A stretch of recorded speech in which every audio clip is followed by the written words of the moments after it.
Buenas, mi grupo y yo le venimos a hablar acerca del tema que nos tocó, que es diseño del ambiente de trabajo, el cual está conformado por Fernando Flores, Casandra Obregón y mi persona Esteban Aguas. En sí, en énfasis, el diseño trata de las condiciones de trabajo que rodean las actividades que realiza el trabajador. Puede referirse a aspectos como ya sea la temperatura, ventilación, vibración, entre otros que le hablaré a continuación. Siguiente.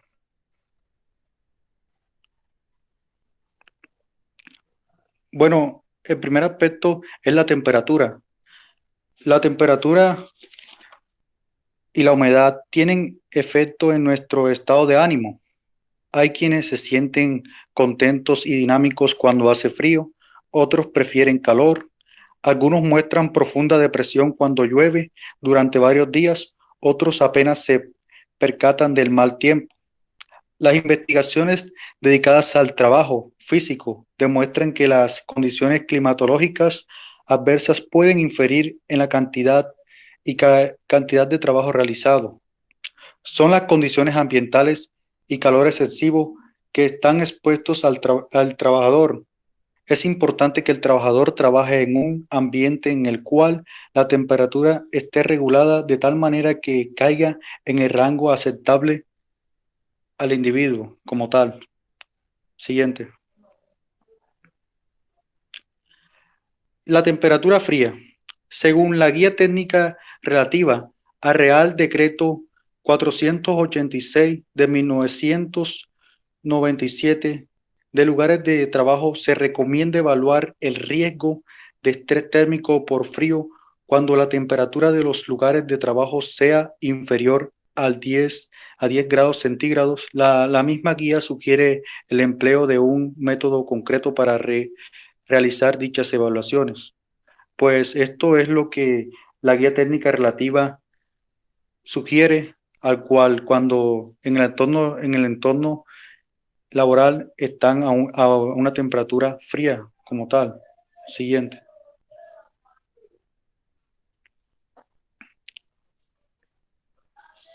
Efectos del frío.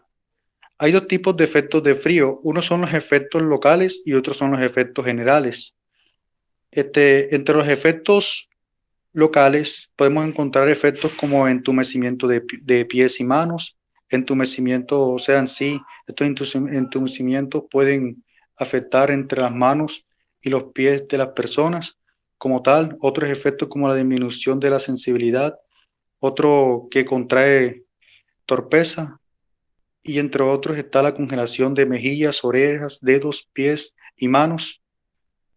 Entre los efectos generales está los efectos de la pérdida de concentración, está la confusión, la pérdida de coordinación, entre otros. Siguiente.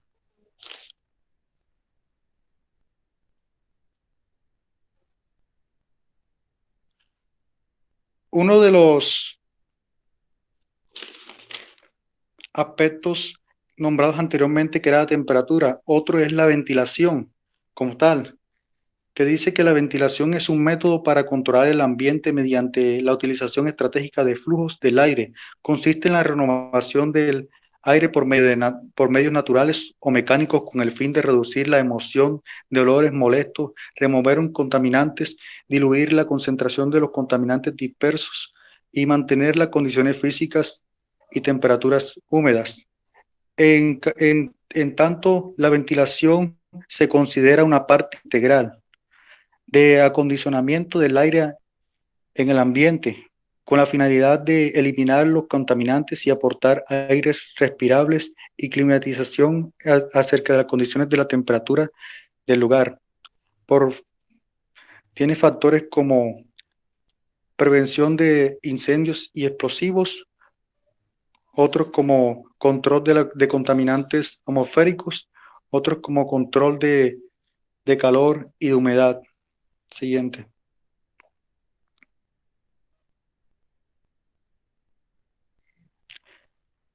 Los requisitos de un sistema de ventilación. Los sistemas no son estáticos, sino que varían dependiendo de los siguientes factores. Uno es el número de personas por el cual están en un lugar en el área de oficina o planta, otros son las condiciones climáticos exteriores, otros son las condiciones interiores de ambiente físico local y otros son los tipos de actividades realizadas en el área. Esto varía dependiendo de lo que esté en el lugar de trabajo. Varían los requisitos de un sistema de ventilación como tal. Siguiente.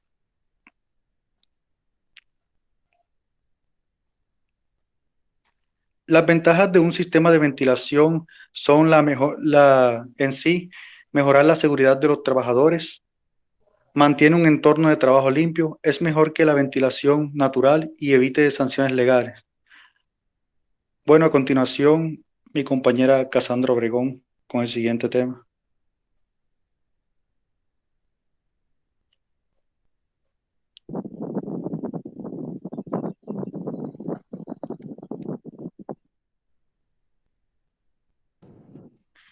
El tema siguiente a exponer es vibración. Las vibraciones de gran amplitud y baja frecuencia tienen efectos especialmente indeseables en los órganos y tejidos del cuerpo. Las vibraciones pueden provocar efectos que deterioran el desempeño de los trabajadores y que existen tres clasificaciones de exposición a la vibración. La primera de ellas son las circunstancias en las que toda o una gran parte de la superficie corporal resulta afectada. Por ejemplo, cuando el sonido de alta intensidad en el aire o en el agua excita la vibración.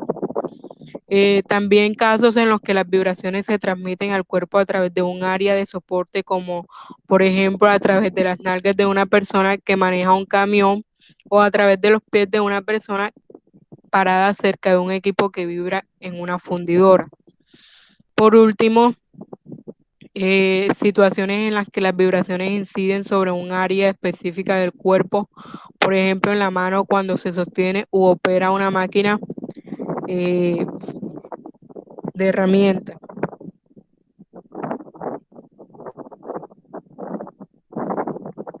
Los efectos de las vibraciones y las fuentes de estas se da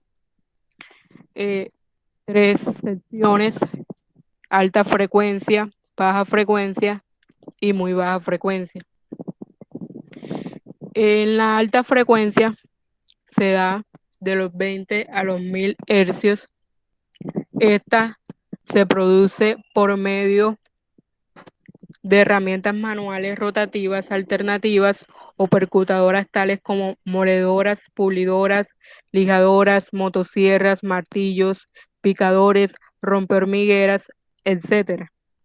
Y que estas fuentes de vibraciones que acabé de mencionar producen unos efectos sobre el organismo, y estos podrían ser trastornos osteomusculares objetivables radiológicamente, tales como artrosis del codo, lesiones en la muñeca, neurosis aséptica de semilunar o enfermedad de Kienbod. Alternaciones angioneuróticas de la mano, tales como calambres que pueden acompañarse de trastornos prolongados de la sensibilidad, sobre todo a frío o calor.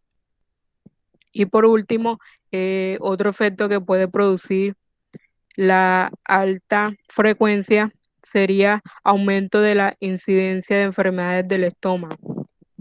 En la baja frecuencia tenemos que esta se da de 1 a 20 hercios y que se producen a través de vehículos de transporte para pasajeros y o mercancías, vehículos industriales, carretillas, también tenemos tractores y maquinarias agrícolas, maquinaria y vehículos de obras públicas, etc. Y los efectos sobre el organismo que estos producen es lubalgías, luboncióticas, hernias, pinzamientos discales, agravan lesiones raquídeas menores e inciden sobre trastornos debido a malas posturas. También provocan síntomas neurológicos, variación del ritmo cerebral, dificultad del equilibrio y trastornos de la visión por resonancia. Por último, tenemos la muy baja frecuencia que se da a menor que 1 hercios y que se produce a través de transportes como aviones, trenes, barcos y coches, y los efectos sobre el organismo que estos producen es que estimulan el laberinto del oído, provocan trastornos en el sistema nervioso central y pueden producir mareos y vómitos.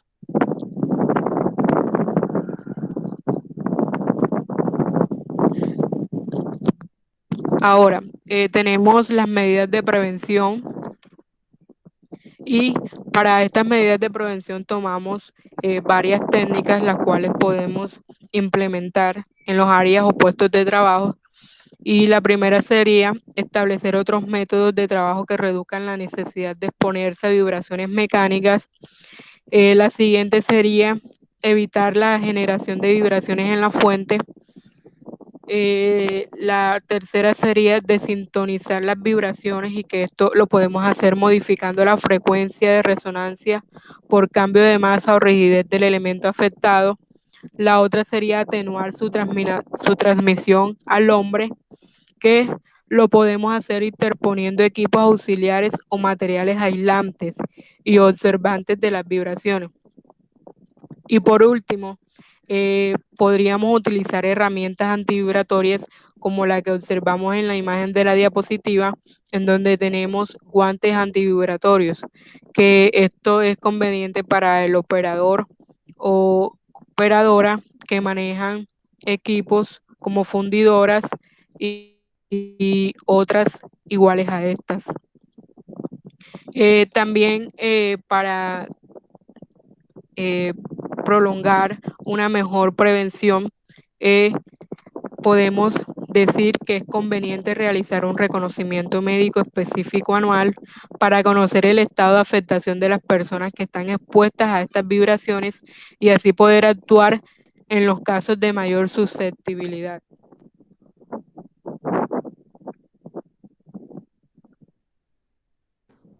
Tenemos como siguiente tema las radiaciones. Las radiaciones son energía que se propagan en forma de ondas electromagnéticas. Algunas se producen de forma natural, como la radiación solar, y otras se producen artificialmente. La radiación está dividida en dos partes: radiaciones ionizantes y radiaciones no ionizantes. Los efectos causados de estas radiaciones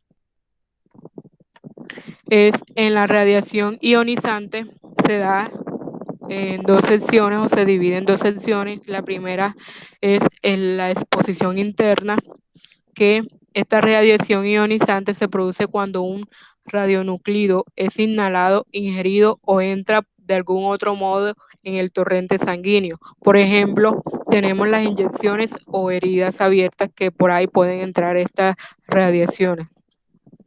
La segunda radiación se da por exposición externa, que se puede producir cuando el material radiactivo presente en el aire se da por polvo, líquidos o aerosoles que se depositan sobre la piel o la ropa del operador, que estos producen daños en ojos, piel y sistema productivo. En las radiaciones no ionizantes tenemos que se da por medio de ultravioletas y producen daño en piel y ojos. Se dan por infrarrojos que producen daño en piel y en el conjunto del organismo, y se da por medio de microondas, radiofrecuencias y radiaciones de frecuencia extremadamente bajas que provocan efectos en el cuerpo del operador y producen daños en diferentes partes del organismo. Ahora, tenemos las precauciones frente a la exposición de radiaciones. Las precauciones que podemos utilizar en las no ionizantes serían que la maquinaria debe encenderse solamente durante el tiempo que se va a usar. se debe elegir la potencia más baja posible del tratamiento. También otra precaución que podemos utilizar es el control de la distancia de seguridad frente a la maquinaria que emite ciertas radiaciones no ionizantes. Y por último, uso de equipos de protección individual como gafas de seguridad para prevenir daños derivados de estas radiaciones. Ahora tenemos las precauciones ionizantes. De estas precauciones ionizantes vamos a nombrar pues las más importantes. Una de ellas es la vigilancia médica, en donde todo el personal profesionalmente expuesto está obligado a someterse a un reconocimiento médico como una periodicidad anual y dispondrá del correspondiente protocolo médico individualizado, que deberá archivarse durante al menos 30 años desde el cese del trabajador en la instalación radiactiva. Otra precaución importante que debemos nombrar sería la formación e información, que esta se da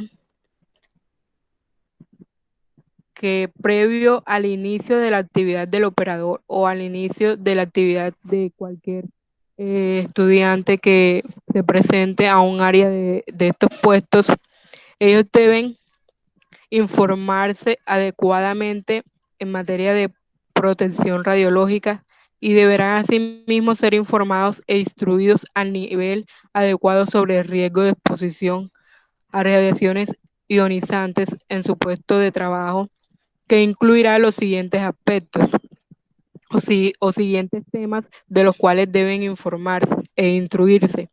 Uno de ellos de los cuales deben instruirse sería en los riesgos de las radiaciones ionizantes y sus efectos biológicos, en la necesidad de efectuar reconocimientos médicos periódicos, actuación en caso de emergencia, importancia del cumplimiento de las medidas técnicas y médicas, responsabilidades derivadas de su puesto de trabajo con respecto a la protección ideológica, y tenemos otra que deben informarse sobre las normas generales de protección y precauciones a tomar durante el régimen normal del trabajo y en caso de accidentes. A continuación seguirá mi compañero Fernando. Bueno, a continuación yo le voy a hablar sobre el trabajo por turno y horas laborales. El trabajo por turno, que se define como el trabajo diferente al que se desarrolla durante el día. O sea, cuando hablamos que se desarrolla durante el día, es el trabajo que vemos cotidianamente, que manejan las personas en las partes administrativas y en cualquier campo laboral, que, o sea, todos sabemos que laboran 8 horas. Cada vez el trabajo por turno se convierte en un problema para las industrias químicas, las industrias de cualquier proceso tradicionalmente. ¿Por qué? Porque el trabajo por turno, como lo conocíamos anteriormente y se ha conocido siempre, es el que elaboran podríamos decir que los médicos, los policías, los bomberos, pero ya que vemos que en las industrias, últimamente las industrias químicas y las industrias farmacéuticas necesitan trabajo por turno. ¿Por qué? Porque deben de tener operadores durante toda la noche, durante todo el tiempo, para que estén manipulando y estén operando todo tipo de máquinas y procesos que se estén llevando a cabo dentro del campo laboral. Y todo eso se ha convertido en un problema porque en la industria como tal no se había implementado el trabajo por turno, ya que se ha convertido en un problema de mayor, podríamos decir, bastante grave. Ya lo han implementado, como lo comenzaron haciendo en las industrias químicas y en las industrias farmacéuticas, que son requeridos por el trabajador, por los trabajos en turno, los trabajadores en turno y los trabajadores, los trabajadores, los operadores y todo ese tipo de cosas. Siguiente. En este tema, el siguiente capítulo, le vamos a hablar de tiempos extras. Los tiempos, como muchos conocemos, los estudios han demostrado que que los cambios en la longitud de los días o semanas laborales tienen un efecto directo en la producción en la formulación. Desafortunadamente, por lo general nos damos cuenta que se puede representar mediante la producción directa.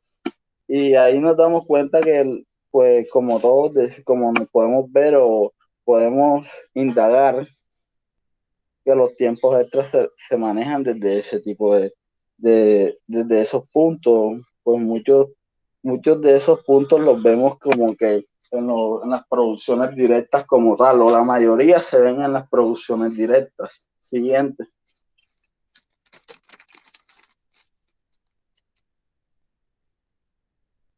Bueno, antes de hablarle de horarios de trabajos alternos, les voy a hablar de comprensión de semanas laborales. La comprensión de semanas laborales, como podemos ver, son todo ese tipo de semanas, todo ese tipo de horas laborales en las que nosotros, o nuestras empresas, o las empresas en las que estamos laborando, en las que están laborando los ingenieros como tal, les exigen de que trabajen constantemente o durante una semana o durante un día, les exigen que trabajen más de lo normal. Cuando decimos más de lo normal, porque hay empresas en las que le exigen a los trabajadores que deben trabajar por lo mínimo 9 o 12 horas. Ahora le voy a hablar sobre horarios y trabajos alternos. Los horarios y trabajos alternos, como muy bien su nombre lo dice, y nos podemos indagar y podemos ver, o pues de lo que le voy a hablar, es que los horarios alternos son los horarios que son de flexibilidad. ¿Por qué son de flexibilidad? Porque en este tipo de horarios se manejan que, pues, los que cuentan con este tipo de horarios son madres cabeza de hogar, las cuales tienen hijos que en edad escolar, que están en el colegio, y pues como todos sabemos, siempre el hogar es una prioridad, entonces hay que dedicarle más tiempo a sus hijos. Entonces, por eso son flexibles a la hora de estos horarios. También hay personas que cuentan con 2 empleos y necesitan una flexibilidad de horario. Y pues por ende adquieren unos horarios como estos, horarios de trabajo alternos. Muchas gracias.